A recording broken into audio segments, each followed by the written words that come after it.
Hello students, welcome to Enjoy Chemistry with Yash.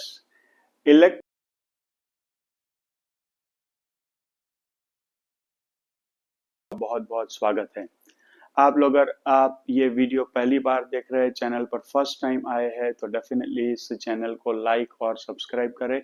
ऐसे video को अपने दोस्तों के साथ शेयर करें, उनको भी बहुत बेनिफिट होगा। आज हम क्वेश्चन सॉल्व करने जा रहे हैं, वो है नंस्ट इक्वेशन के बेसिस पर। जब भी कंडीशन नॉन आइडियल या नॉन स्टैंडर्ड होती है, माने क्या, टेम्परेचर अदर देन 1 मोल पर लीटर और गैसियस कंपोनेंट का पार्शियल प्रेशर अदर देन 1 बार या तो कभी कभी 1 एटमॉस्फेयर से अलग होता है, तो उस कंडीशन में आप direct cell potential cathode minus anode के रिडक्शन पोटेंशियल से आप नहीं फाइंड कर सकते। उस कंडीशन में आपको क्या अप्लाई करना पड़ेगा? नंस्ट इक्वेशन अप्लाई करना पड़ेगा। ये सेम नंस्ट साइंटिस्ट है जिसने थर्ड लॉ ऑफ थर्मोडायनेमिक्स दिया था। तो थर्मोडायनेमिक्स के कंसेप्ट का यूज करके ही नंस्ट ने ये इक्वेशन डिराइव किया हुआ है। तो आज उस इक्वेशन के बारे में हम डिस्कस करेंगे, जो इक्वेशन के अंदर है E cell is equal to E naught cell minus 0.059 divided by n log generally anode concentration upon cathode concentration, not bound anode concentration upon cathode concentration, generally यही होता है। अब ये जो एन है वो क्या है? जब आप बैलेंस रिएक्शन लिखेंगे, उस बैलेंस रिएक्शन में जो total number of moles of electron है travelling from anode to cathode, वो हो जाता है एन की वैल्यू। अब ये बहुत ध्यान से हमें समझ लेना पड़ेगा कि अगर कभी एनोड और कैथोड में अगर जो आयंस यूज हुए हैं, उस आयंस का चार्ज अगर सेम नहीं है, तो उस केस में आपको हमेशा एनोड या तो कैथोड की रिएक्शन को पर्टिकुलर डिजिट से मल्टीप्लाई करके उसे बैलेंस करना पड़ेगा। तो ये एक बहुत ही इंपॉर्टेंट पॉइंट है, ध्यान रखने लायक। Let's start our first question. चलिए let's read the question. E naught of Ni plus two Ni reduction potential दिया है, वो भी ध्यान से एक बार चेक कर लेना है कि रिडक्शन पोटेंशियल दिया है या ऑक्सीडेशन पोटेंशियल दिया है, इसमें भी गड़बड़ हो सकती है। ये है -0.25 Au प्लस 3 Au, ये है plus 1.50। EMF of the voltage cell Ni plus 2 1 mole पर litre, salt bridge Au plus 3 Au, ये भी 1 मोल पर लीटर। अब देखो स्टूडेंट्स, दोनों हाफ सेल में या दोनों इलेक्ट्रोड में भरे गए सॉल्यूशन की कंसंट्रेशन 1 मोल पर लीटर ही है ना, तो इसमें फिर नंस्ट इक्वेशन अप्लाई करने की कोई जरूरत नहीं है। ठीक है,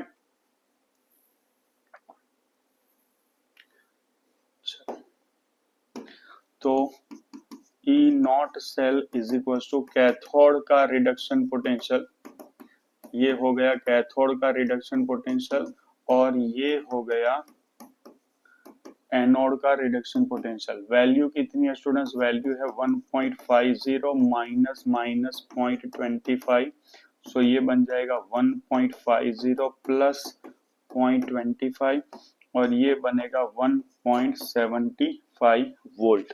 ठीक है, चलो तो आपका आंसर हो जाएगा 3। ओके, चलो नेक्स्ट क्वेश्चन पर जाते हैं students. Okay, the EMF of the cell, EMF of the cell ये है 0.0001 मोल पर लीटर और ये है Cu प्लस 2.01 मोल पर लीटर। ध्यान रहे कि यहाँ ये जो थैलियम है उसका चार्ज +1 है और यहाँ पर Cu का चार्ज +2 है। ठीक है, और इसका EMF माने ये आपको E सेल दे दिया गया है। ठीक है ना, चलो The EMF of this cell will be increase, ये सेल का EMF आप कैसे बढ़ा सकते हैं, मैं आपको पूरा समझाता हूं, ध्यान से देख ले। तो पहले तो मैं है ना एनोड की रिएक्शन लिखूंगा। अब इसमें एक इलेक्ट्रॉन इन्वॉल्व होगा, इसमें 2 इलेक्ट्रॉन इन्वॉल्व होंगे। तो सबसे पहले तो एनोड और कैथोड की रिएक्शन में पहले ही चेक कर लो कि कितने number of moles of electron involve होंगे। मान लो कि 1 और 2 इलेक्ट्रॉन इन्वॉल्व हो रहे हैं, तो इसका कॉमन फैक्टर आएगा 2। तो दोनों में नंबर ऑफ इलेक्ट्रॉन्स कितने होने चाहिए? 2। मान लो कि इलेक्ट्रॉन एक में 2 है और एक में 3 है, तो 2 और 3 का कॉमन फैक्टर आएगा 6। ठीक है, तो दोनों इक्वेशन में इलेक्ट्रॉन्स कितने होने चाहिए? 6। तो 6 लाने के लिए क्या करना पड़ेगा? तो पहले इसको देखो, इसमें 1 है और इसमें 2 है, तो 2 लाने के लिए क्या करना पड़ेगा? इस के इक्वेशन को, एनोड के इक्वेशन को हम क्या करेंगे, एनोड के इक्वेशन को हम 2 से मल्टीप्लाई करेंगे और कैथोड के इक्वेशन को हम 1 से मल्टीप्लाई करेंगे। मान लो कि एक में 2 इलेक्ट्रॉन है, एक में 3 इलेक्ट्रॉन है, तो कुल मिलाकर कॉमन फैक्टर हो गया 6। तो जो 2 इलेक्ट्रॉन वाला इक्वेशन है ना, उसको हम 3 से मल्टीप्लाई कर लेंगे और 3 इलेक्ट्रॉन वाला जो इक्वेशन है उसको हम 2 से मल्टीप्लाई कर लेंगे, ताकि दोनों में नंबर ऑफ इलेक्ट्रॉन्स क्या हो जाए, 6 हो जाए। क्यों? क्योंकि ये रेडॉक्स रिएक्शन का बेसिक कंसेप्ट है कि number of electrons released by oxidation must be equal to the number of electrons received by reduction reaction। ठीक है, तो ये ध्यान रखने लायक है। तो सबसे पहले तो इसका मैं एनोड लिख लेता हूं और ये हो जाएगा थैलियम, और एक काम करता हूं, कलर बदल देता हूं। तो ये हो गया 2 moles of thallium, that gives 2 moles of thallium plus 2 moles of electron। हालांकि इसको कंसंट्रेशन के साथ लिखते 0.0001 मोल पर litre plus 2 moles of electron. अब कैथोड की बात करें, कैथोड की बात करें तो यहाँ पर आएगा Cu plus 2 aqueous, that is 0.01 mole पर litre plus 2 moles of electron, that gives, या तो रिवर्सिबली भी लिख सकते हैं, दैट इज इवन बेटर। अब यहाँ पर क्या होगा, ये 2 इलेक्ट्रॉन कैंसल, तो 2 thallium plus Cu plus 2 aqueous 0.01 mole पर लीटर, ये हो गया 2 थैलियम प्लस आयन 0.0001 मोल पर लीटर प्लस Cu सॉलिड। अब इसको ध्यान से देखें, इसका ई नॉट सेल जो है ना, उसके ऊपर हम नहीं जाते, हम सीधे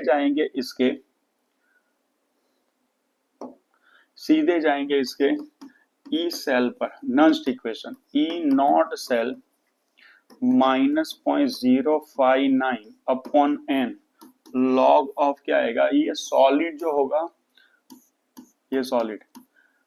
तो नस्ट इक्वेशन में वो ही कंपोनेंट आएंगे जिसकी कंसंट्रेशन पॉसिबल है। तो दो चीज आ सकती है, एक तो एक्वियस कंडीशन आ सकती है और दूसरा गैसियस कंपोनेंट आएगा। क्यों? क्योंकि गैसियस कंपोनेंट की concentration in terms of atmosphere या तो बार हम शो करते हैं, एक्वियस कंडीशन की कंसंट्रेशन हम शो करते हैं इन टर्म्स ऑफ मोल पर लीटर। तो ये ध्यान रखना है, ठीक है।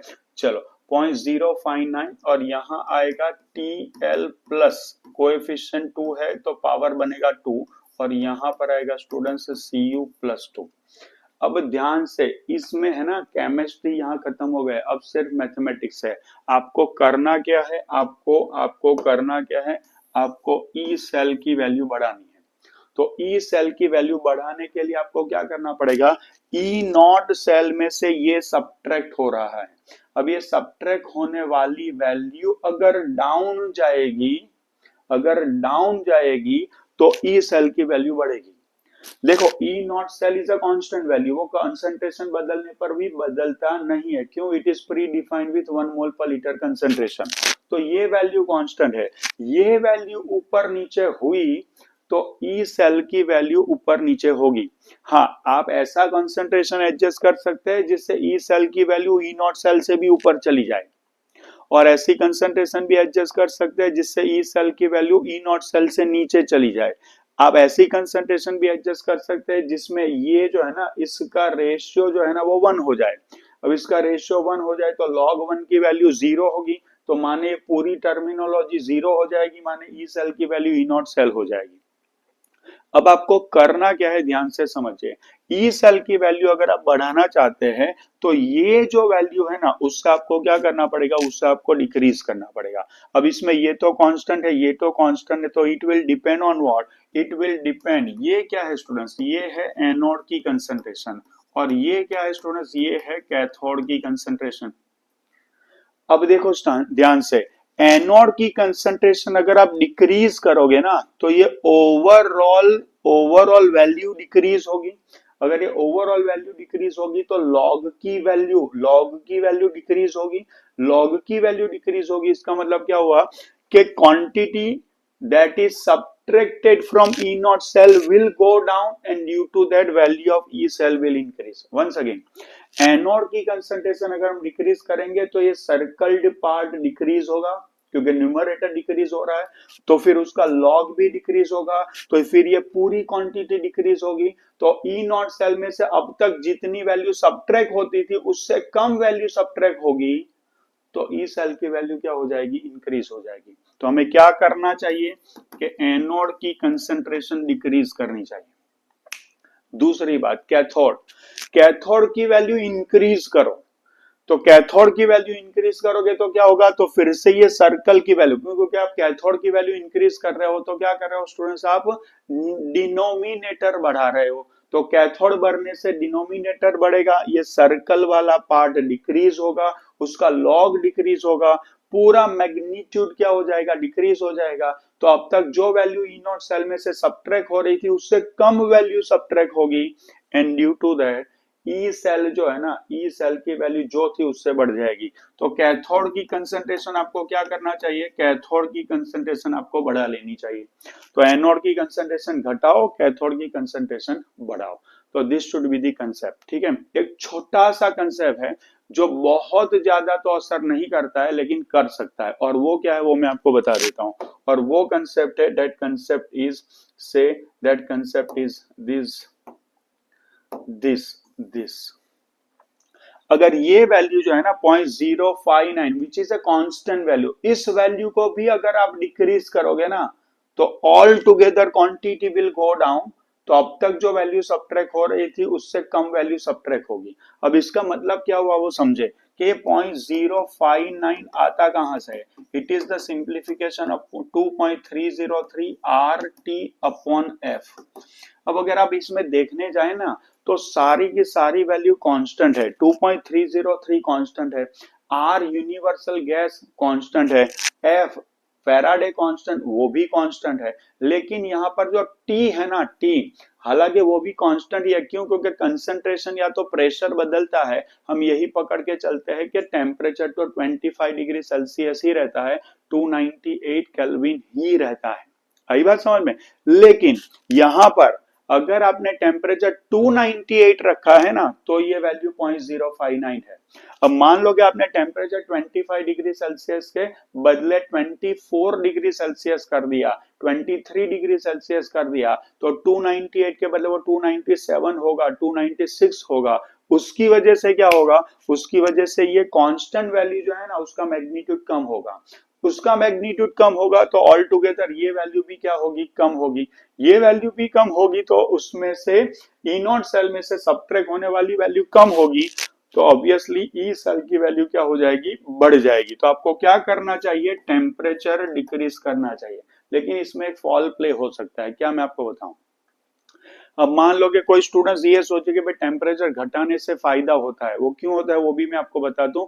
इंटरनल इंट्रिंसिक लेवल पर क्या होता है, टेम्परेचर अगर आप घटाते हो ना तो आपको एक चीज पता है कि जो मेटेलिक कंडक्टेंस जो होता है ना वो टेम्परेचर के साथ इनवर्सली रिलेटेड होता है। तो अगर टेम्परेचर हाई होता है ना तो ड्रिफ्ट वेलोसिटी की वजह से इलेक्ट्रॉन का मूवमेंट अच्छे से नहीं हो पाता है, and due to that some of the energy is wasted.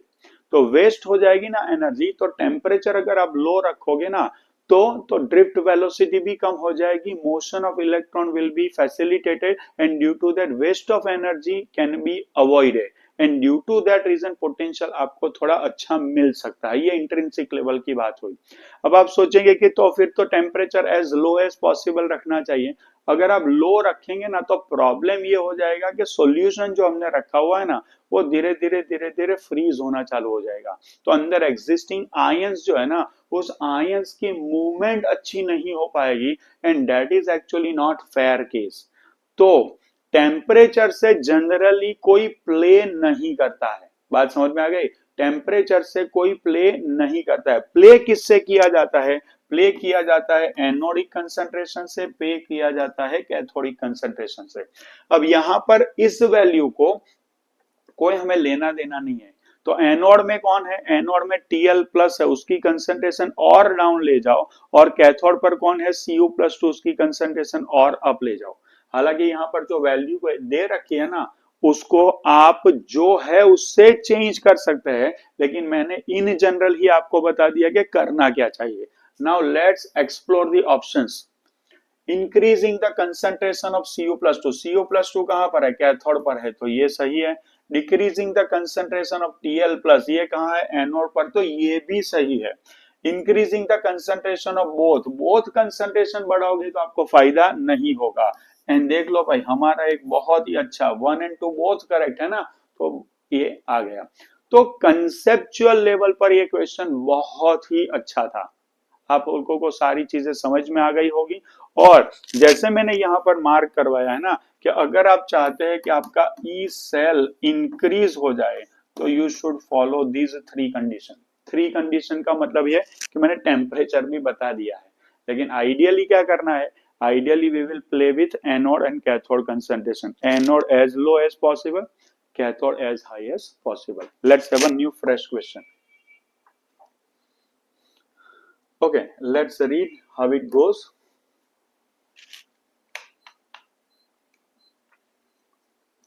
Which of the following represents the electrode potential of silver electrode dipped into 0.1 molar AgNO3 solution? देखो भाई, इसको सबसे पहले तो मैं रिप्रेजेंट करता हूं और वो उसका रिप्रेजेंटेशन कुछ हो जाएगा ऐसे, Ag प्लस और 0.1 मोल पर लीटर। अब एक बहुत इंपॉर्टेंट चीज मैं आपको बताता हूं, which of the following represents the electrode potential. देख लो भाई, इलेक्ट्रोड पोटेंशियल। अब इलेक्ट्रोड पोटेंशियल दो तरह के होते हैं, और वो होता है oxidation potential and reduction potential.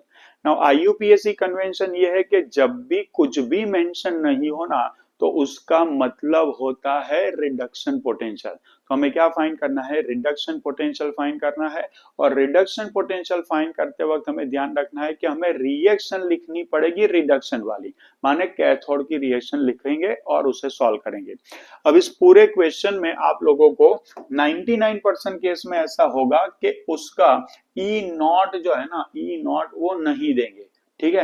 लेकिन आपका जो आंसर है ना, वो आंसर भी ई नॉट के फॉर्म में ही है, तो फिर ज्यादा सोचने की जरूरत नहीं है, ठीक है।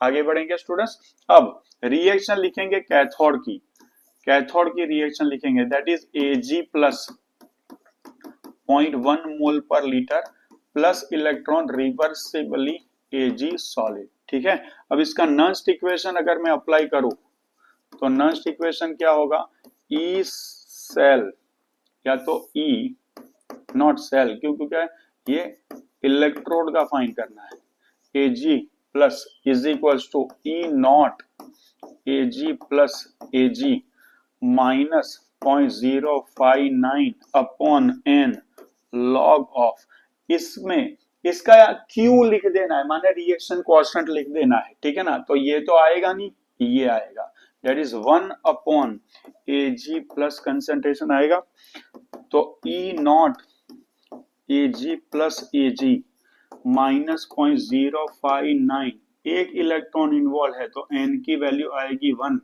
Log of 1 upon Ag plus concentration कितनी है 0.1। अब देख लो स्टूडेंट्स, ये क्या है, 1 अपॉन 0.1 है, 1 अपॉन 0.1 का वैल्यू हो जाएगा log 10, log 10 का वैल्यू हो जाएगा 1, तो बचेगा क्या, सिर्फ 0.059। तो यहां पर क्या आएगा, E naught Ag plus Ag minus 0.059 volt should be the answer. Now we'll search for the option. चलो option, E not RED wrong, E not OX minus 0.059, हमें फाइंड क्या करना है, कुछ नहीं दिया है तो रिडक्शन पोटेंशियल फाइंड करना है।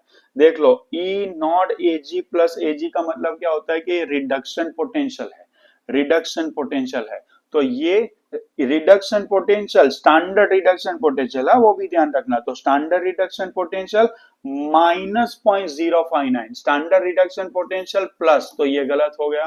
स्टैंडर्ड ऑक्सीडेशन पोटेंशियल माइनस, ये भी गलत हो गया। स्टैंडर्ड रिडक्शन पोटेंशियल माइनस 0.059, ये सही हो गया। तो हमारा आंसर क्या हो जाएगा, 4 या तो डी, ठीक है। चलो, the electrode potential of a hydrogen electrode dipped in a solution of pH equals to 1, pH equals to 1। अब ध्यान से सुनो कि जब भी हम स्टैंडर्ड हाइड्रोजन इलेक्ट्रोड की बात करते हैं ना, तो उसमें हाइड्रोजन गैस की प्रेशर होती है 1 एटमॉस्फेयर या तो 1 बार, उसमें जो एसिडिक सॉल्यूशन यूज किया जाता है उसकी मोलारिटी होती है 1 मोल पर litre. Now listen to me carefully, अगर वो 1 मोल पर लीटर है ना तो उसकी पीएच होगी 0। क्यों? क्योंकि H प्लस की कंसंट्रेशन 1 है तो माइनस लॉग 1 इक्वल्स टू 0 हो जाएगा।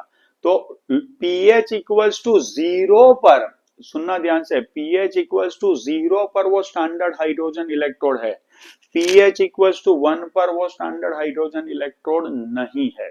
ठीक है, तो ये नॉन स्टैंडर्ड हाइड्रोजन इलेक्ट्रोड है जिसकी हमें रिडक्शन पोटेंशियल की वैल्यू फाइंड करनी है। चलो, तो सबसे पहले तो हम इसे कंस्ट्रक्ट करेंगे। तो कैसे कंस्ट्रक्ट करेंगे, ध्यान से देखो। तो इसका कंस्ट्रक्शन होगा पीटी H2 गैस जो होता है 1 बार। अब इसमें यहाँ पर हाइड्रोजन गैस की प्रेशर की कोई इंफॉर्मेशन नहीं दी है तो हम अज्यूम करके चलेंगे कि वो 1 बार है। ठीक है, H प्लस जिसकी पीएच की कंसंट्रेशन, माने H प्लस की कंसंट्रेशन पीएच के फॉर्म में दी है, या तो इस H प्लस की कंसंट्रेशन को आप कन्वर्ट कर दो 10 टू द पावर -1 में। ठीक है, लेकिन मैं कुछ अलग तरह से सॉल्व कर रहा हूं जो आपको ज्यादा हेल्पफुल होगा। ध्यान से देखिए,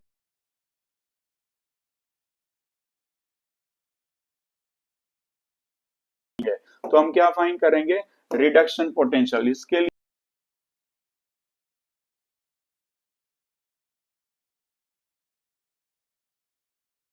plus concentration pH equals to 1 plus electron reversibly half H2 जिसकी कंसंट्रेशन है 1 बार। हालांकि दी नहीं है तो हम अवॉइड भी कर सकते हैं। अब हमें एक चीज पता है कि स्टैंडर्ड रिडक्शन पोटेंशियल जो है E not H plus H2 वो क्या है, 0.00 वोल्ट है। नर्स्ट इक्वेशन अप्लाई करेंगे स्टूडेंट्स, नर्स्ट इक्वेशन। तो E H plus H2 is equals to E naught H plus H2 minus 0.059 upon n log। ये compulsory लिखना पड़ेगा, ध्यान रखना। गैसियस कंपोनेंट है तो उसकी पार्शियल प्रेशर उसकी कंसंट्रेशन होती है, तो यहां आएगा P ऑफ H2 का पावर हाफ। हालांकि 99% केस में वो अवॉइड ही हो जाएगा। क्यों? क्योंकि प्रेशर होता है 1 एटमॉस्फेयर, उसका पावर हाफ हो, 1 हो, 2 हो, 3 हो, 1 का पावर कुछ भी करो वो 1 ही होगा। यहां आ चुका है H प्लस कंसंट्रेशन, चेक करो ये। ठीक है, ये ऊपर आएगा, ये नीचे आएगा। ठीक है, अब देखो ये हो गया 0.00, ये है -0.059, n की वैल्यू 1, ये हो गया लॉग, और ये हो गया 1 की पावर हाफ, और यहां पर मैं कर रहा हूं H प्लस एस। अब इसे मान लो कि ये लॉग जो है ना लॉग 1 ही हो गया ऊपर। अब नीचे क्या है, H प्लस, तो आपको ये पता होगा कि log 1 upon H plus, log 1 upon H plus is equal to, इसको इनवर्स कर दो तो ये बन जाएगा माइनस लॉग H प्लस, और माइनस लॉग H प्लस और कुछ भी नहीं है, वो है पीएच। चलो मैं एक स्टेप और लिख देता हूं, 0.00 माइनस 0.059 लॉग, इसे निकाल दूं तो ये बन जाएगा 1 अपॉन H प्लस, ये बन चुका है पीएच 0.00 माइनस 0.059, और ये बन चुका है पीएच। ठीक है, इसे निकाल देते हैं तो ये क्या बनेगा, -0.059 इंटू 1, तो -0.059 वोल्ट। अब देखो वो जो H प्लस की कंसंट्रेशन थी ना, उस H प्लस की कंसंट्रेशन को pH इक्वल टू 1 था तो हमने लिखा था कि H प्लस की कंसंट्रेशन 10 टू द पावर -1 है। वो 10 टू द पावर -1 यहां पर रख के भी आप उसे सॉल्व कर सकते हैं। ठीक है, चलो तो -0.059 इज अवर आंसर। देखते हैं वो कहां मैच करता है, -0.059। ठीक है स्टूडेंट्स, -0.059। ओके, चलो next question. Consider the reaction. This Cl2 gas twice Br minus gives twice Cl minus plus Br2.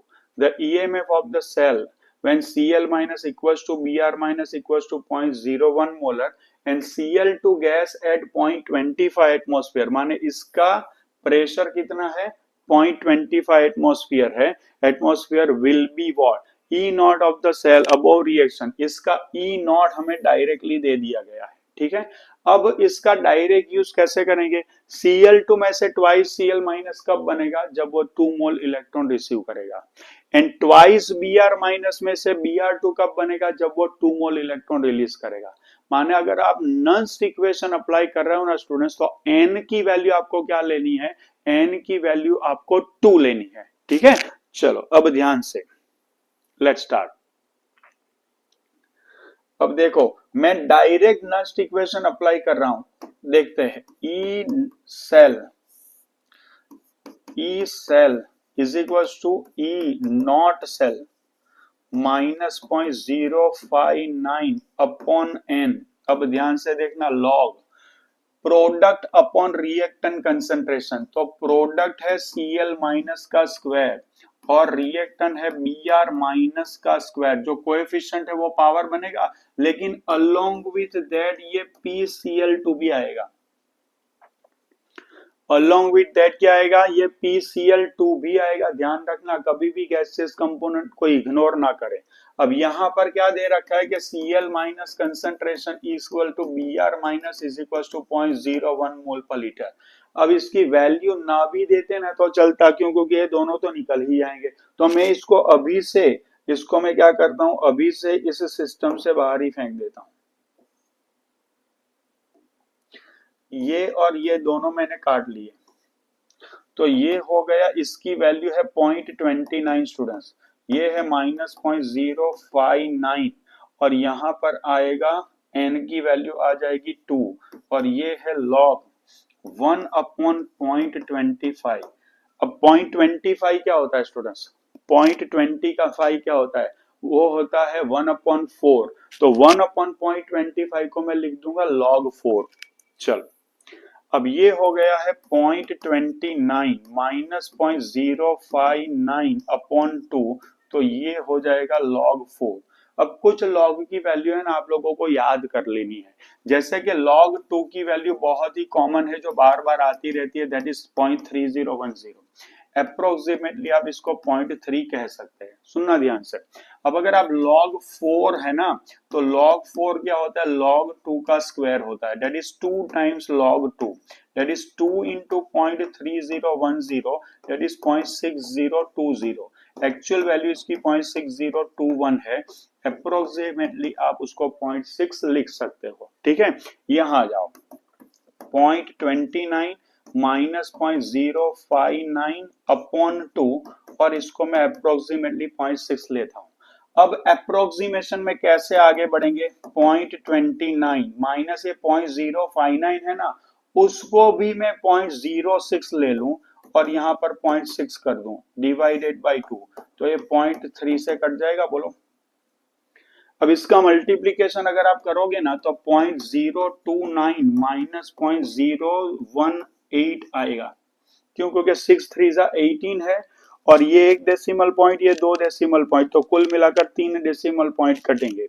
अब इसको, सॉरी यहां पर मैंने एक गड़बड़ कर दी, 0.29। ओके, तो इसको अगर आप सॉल्व करेंगे तो यहाँ आएगा 2, यहाँ आएगा 7 और यहाँ आएगा 2.272 वोल्ट। ठीक है, चलो अब देखते हैं कि आंसर क्या दे रखा है। ये दो तो आंसर डेफिनेटली नहीं आएंगे।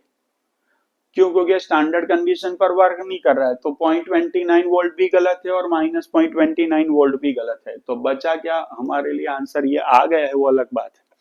अच्छा, एक और चीज मैं आपको बताऊं, यहां पर है ना, यहां पर मैं अपनी स्किल और अपनी इंटेलेक्चुअल यूज करके इसका आंसर बहुत ही फास्ट सॉल्व कर सकता हूं, लेकिन मैं आपको स्टेप वाइज सारी चीजें डिटेल में इसलिए समझा रहा हूं कि इनिशियली आपको वो सॉल्व कैसे करना है वो पता होना चाहिए। वो उससे आप बार बार बार बार करते रहेंगे ना, तो आप अपने आप से डिसाइड कर पाएंगे कि आपको कितने नंबर ऑफ स्टेप्स बीच में से स्किप करके डायरेक्ट जंप करना है। मेरा काम है आप लोगों को अभी पूरा डिटेल में एक्सप्लेन करना कि क्वेश्चन कैसे सॉल्व किया जाता है। ठीक है, कुछ कुछ क्वेश्चंस तो ऐसे हैं जो देखकर ही बहुत सारे स्टूडेंट्स बता देते हैं कि इसमें ऐसा ऐसा ऐसा होगा, इसका आंसर ये बनेगा। दैट स्किल आपकी धीरे धीरे धीरे धीरे करके आएगी। अभी हमारा काम क्या है? स्पेशली मेरा काम क्या है कि आप लोगों को मैं पूरा क्वेश्चन डिटेल में सॉल्व करके एक्सप्लेन करूं ताकि आप क्वेश्चन सॉल्व करना सीखे। अब ऐसे क्वेश्चन अगर आप बार बार सॉल्व करते रहेंगे तो फिर आपको बाय डिफॉल्ट थोड़ा थोड़ा समझ में आने लगेगा, आपकी स्किल शार्प होती जाएगी, तो आप खुद नंबर ऑफ स्टेप्स स्किप करके डायरेक्ट आंसर तक पहुंचने की कैपेसिटी भी, कॉन्फिडेंस भी डेवलप कर पाएंगे। ठीक है ना? चलो, okay, let's read the question. The standard EMF of the cell, इसका स्टैंडर्ड ईएमएफ हो तो भाई हमें पता ही है 1.10 वोल्ट है। The EMF for the cell reaction when 0.1 molar Cu+2 and 0.1 molar Zn+2 solutions are used। अब देखो भाई, इसका नस्ट इक्वेशन जब बनेगा ना तो एनोड की कंसंट्रेशन Zn+2 और कैथोड की कंसंट्रेशन Cu+2। दूसरी बात, एनोड का चार्ज जो है ना वो +2 है, कैथोड का चार्ज क्या है? +2 है। जब आपके पास ऐसे आयंस इन्वॉल्व हो जिसके चार्ज सेम है तो उसकी कंसंट्रेशन चेंज हो जाए 1 मोल पर लीटर से, लेकिन नई कंसंट्रेशन भी दोनों की सेम है ना, तो समझ लो कि E cell will be E naught cell. E cell की वैल्यू क्या होगी? ई नॉट सेल जितनी ही होगी। अब मैं आपको समझाता हूं कि पूरा नस्ट इक्वेशन के साथ मैं आपको बताता हूं। देखो भाई, इसका इक्वेशन में लिख रहा हूं Zn सॉलिड, यहां पर Cu+2 0.1 मोल पर लीटर, रिवर्सिबली Zn+2 0.1 मोल पर लीटर, और यहां पर आएगा Cu सॉलिड। Zn में से Zn+2 2 mole electron and Cu+2 में से Cu 2 मोल इलेक्ट्रॉन, तो n की वैल्यू क्या होगी स्टूडेंट्स? n की वैल्यू होगी 2। Okay, now I write next equation. E cell, पहली तो बात ये समझ लो कि ये सेल क्या है? ये सेल नॉन स्टैंडर्ड कंडीशन में है, तो ये नॉन स्टैंडर्ड सेल है।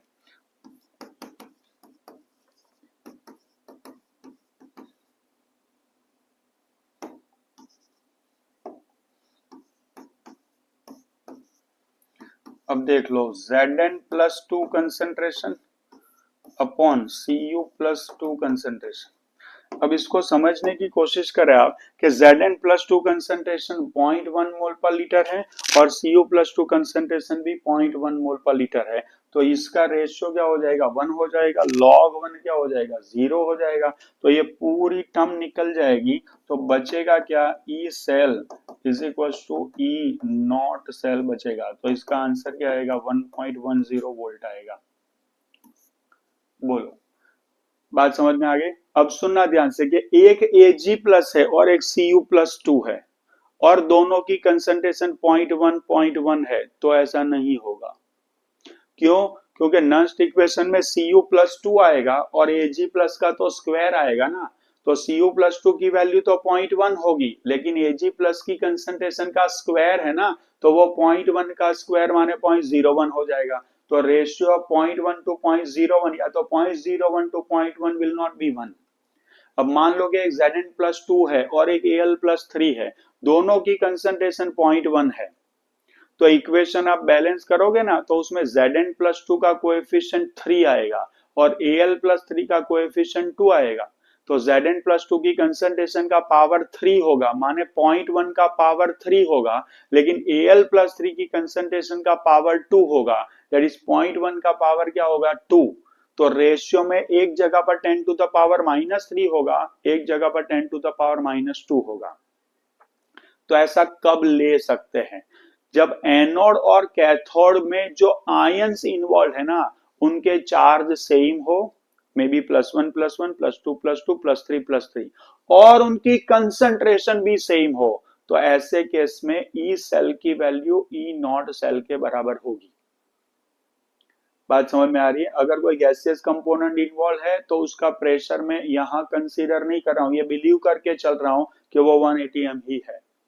तो जब एनोड और कैथोड में इन्वॉल्व आयन सेम चार्ज के हो और उनकी कंसंट्रेशन भी सेम हो, तो ई सेल की वैल्यू किसके बराबर हो जाएगी? ई नॉट सेल के बराबर। कैलकुलेशन करने की भी कोई जरूरत नहीं है उस केस में, लेकिन मैंने इस क्वेश्चन में आप लोगों को करके दिखा दिया है। चलो भाई, नेक्स्ट क्वेश्चन लेंगे, F2 plus 2 electron gives twice F minus is 2.8. Half F2 plus electron gives F minus is. अब ध्यान से समझ लेना स्टूडेंट्स कि कभी भी ई नॉट सेल की वैल्यू स्टोइकियोमेट्रिक कोएफिशिएंट पर डिपेंड नहीं करती है। अगर आप उसको 2 से मल्टीप्लाई करो, 4 से मल्टीप्लाई करो, 5 से मल्टीप्लाई करो, हाफ से करो, 1/3 से करो, ई नॉट सेल की माने रिडक्शन ऑक्सीडेशन पोटेंशियल की स्टैंडर्ड जो वैल्यू है ना, वो वैल्यू का स्टोइकियोमेट्रिक कोएफिशिएंट से कोई लेना देना नहीं है। तो स्टैंडर्ड रिडक्शन पोटेंशियल हो या स्टैंडर्ड ऑक्सीडेशन पोटेंशियल हो, आप इंटीजर नंबर n से मल्टीप्लाई करो, डिवाइड करो, उसका कोई लेना देना नहीं है। तो ये अगर 2.8 है ना स्टूडेंट्स, तो आपका आंसर 2.8 ही आएगा। ठीक है। और एक चीज, जब भी आप ई नॉट सेल फुल सेल का भी पोटेंशियल फाइंड करते हो ना, तो एनोड की और कैथोड की रिएक्शन को एक्स और वाई से मल्टीप्लाई करके दोनों साइड पर सेम नंबर ऑफ इलेक्ट्रॉन्स करते हो, तो उस टाइम पर भी आपको ई नॉट सेल फाइंड करने के लिए reduction potential of cathode minus anode उतना ही करना है। अगर आपने एनोड की रिएक्शन को एक्स से मल्टीप्लाई किया और कैथोड की रिएक्शन को वाई से मल्टीप्लाई किया, तो कैथोड के पोटेंशियल को y से और एनोड के पोटेंशियल को x से मल्टीप्लाई करके सब्ट्रैक्शन नहीं करना है, ये ध्यान रखना। क्यों? क्योंकि अगर आप x और y से मल्टीप्लाई करोगे ना, मान लो कि एनोड की इक्वेशन को आपने x से मल्टीप्लाई किया, तो अंदर जो सॉल्यूशन 1 मोल पर लीटर भरा है ना, वो x मोल पर लीटर नहीं हो जाता है, दैट रिमेन्स 1 मोल पर लीटर। हम x और y से मल्टीप्लाई क्यों करते हैं? ताकि एनोडिक रिएक्शन में रिलीज होने वाले इलेक्ट्रॉन और कैथोडिक रिएक्शन में रिसीव होने वाले इलेक्ट्रॉन के नंबर सेम कर रहे हैं हम। ठीक है, ताकि नस्ट इक्वेशन अगर अप्लाई करना पड़े तो n की वैल्यू हमें पता चले, ये खास ध्यान रखना है। ठीक है, चलो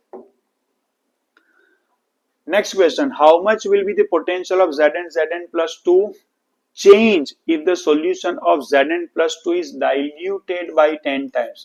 ये एक बहुत ही अच्छा क्वेश्चन है और पोटेंशियल बोला है, पोटेंशियल।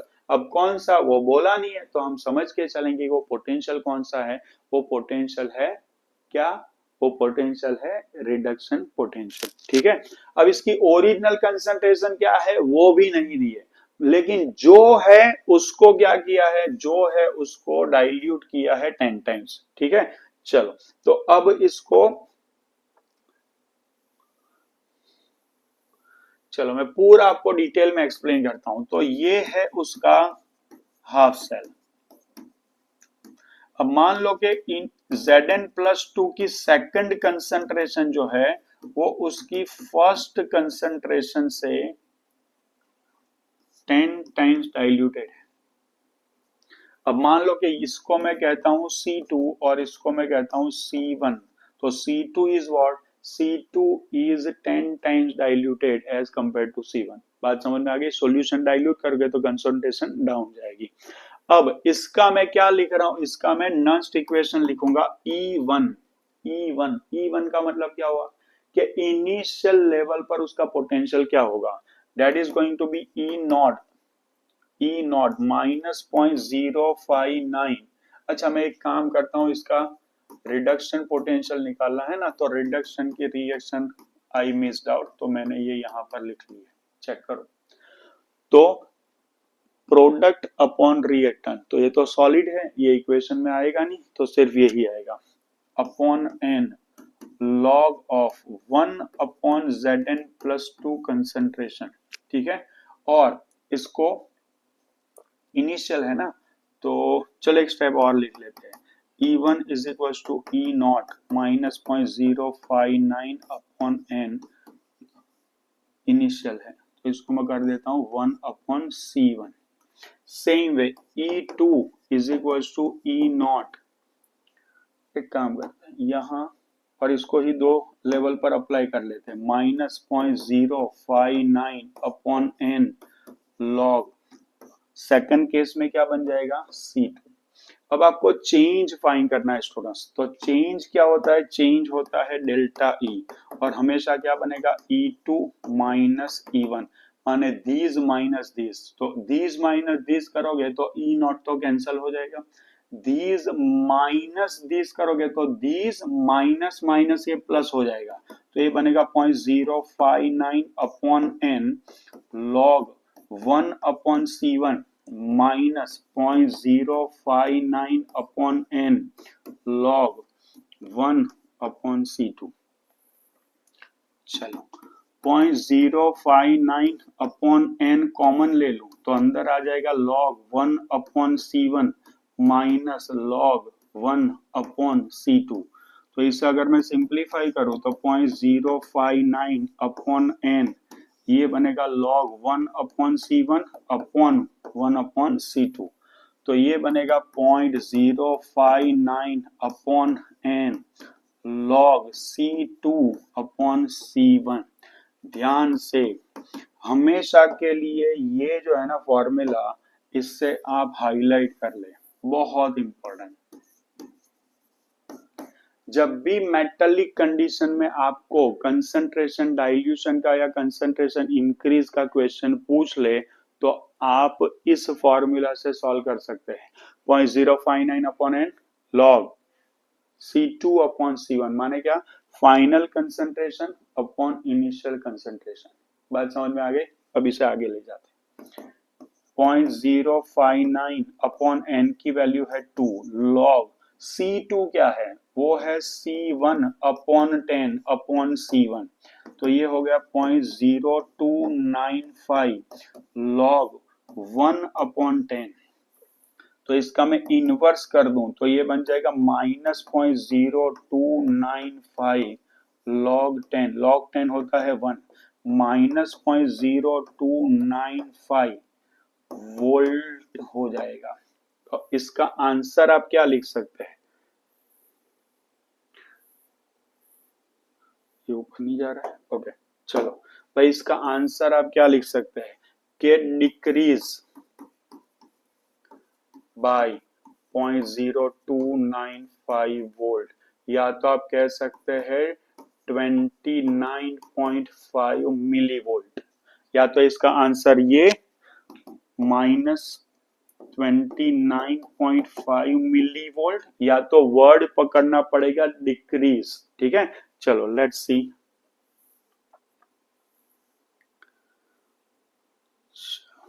टू 295 जो है ना अपना 0.0295 वोल्ट डिक्रीज, उन्होंने कैलिब्रेट करके इसको 0.03 कर दिया है, तो डिक्रीजेस बाय 0.03। तो आपको करना क्या है स्टूडेंट्स, अपनी नोटबुक में मैंने बताया था ना कि एक अच्छी नोटबुक बना लो जिसमें आप अच्छे अच्छे इंपॉर्टेंट पॉइंट जो है आप उसे नोट डाउन कर सकते हो।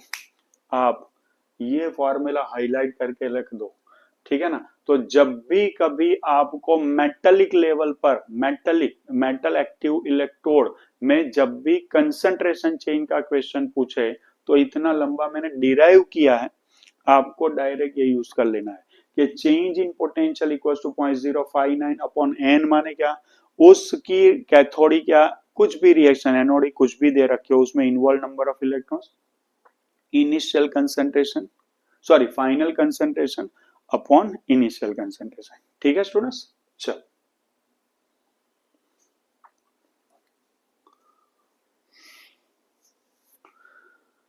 okay, how much potential will the potential of a hydrogen electron change when its solution initially देख लो भाई, यहां पर भी वही है, pH equals to 0 is neutralized pH equals to 7। इसका मतलब है कि इनिशियल कंसंट्रेशन थी pH equals to 0 और फाइनल कंसंट्रेशन हो गई pH equals to 7। ठीक है, चलो अब ध्यान से देखेंगे कि क्या करना है इसमें। तो यहां पर आपकी पहले तो PtH2 gas H plus aqueous SC एक रिएक्शन होती है। ठीक है, अब ध्यान से देखना कि इसकी कैथोडिक रिएक्शन में लिखने जा रहा हूं और वो क्या होगी, H plus aqueous plus electron reversibly half H2 gas. अब H2 की कंसंट्रेशन में कोई चेंज नहीं है, उसका प्रेशर 1 एटमॉस्फेयर था, 1 एटमॉस्फेयर ही है, तो उसकी कंसंट्रेशन में कोई चेंज नहीं है। तो नॉन्स्ट इक्वेशन में आप इसे लिखना अवॉइड भी कर दोगे ना तो भी चलेगा। चलो अब ध्यान से देखो, इसका नस्ट इक्वेशन E1 लिख रहा हूं मैं, that is E0 minus 0.059 upon n log this तो मैं लिखूंगा ही नहीं, इसको ही लिखूंगा, that is 1 upon H plus concentration. अब इसको ध्यान से देखिए, ये क्या है, log 1 upon H plus concentration है, माने माइनस log एच प्लस है, तो इसको मैं लिख लेता हूं E1। और ये कौन सा है, ये H प्लस माने इनिशियल कंसंट्रेशन, ठीक है ना, 1, that is E0, that is E0 minus 0.059 upon n, तो ये हो जाएगा PH1, ये क्या हो जाएगा PH1। Same I can apply E2, that is E0 minus 0.059 upon n, और ये हो जाएगा आपका PH2। अब आपको चेंज फाइंड करना है, तो डेल्टा E इक्वल्स टू क्या होगा, E2 माइनस E1, माने दिस माइनस दिस, माने this minus this, that is 0.059 upon n PH1 minus 0.059 upon n PH2 हो जाएगा, ठीक है। तो यहाँ 0.059 अपॉन n को कॉमन ले ले, तो यहाँ बनेगा PH1 माइनस PH2, 0.059, n की वैल्यू 1, PH1 की वैल्यू 0, और ये हो गई 7, तो ये हो जाएगा माइनस 0.059 इंटू 7।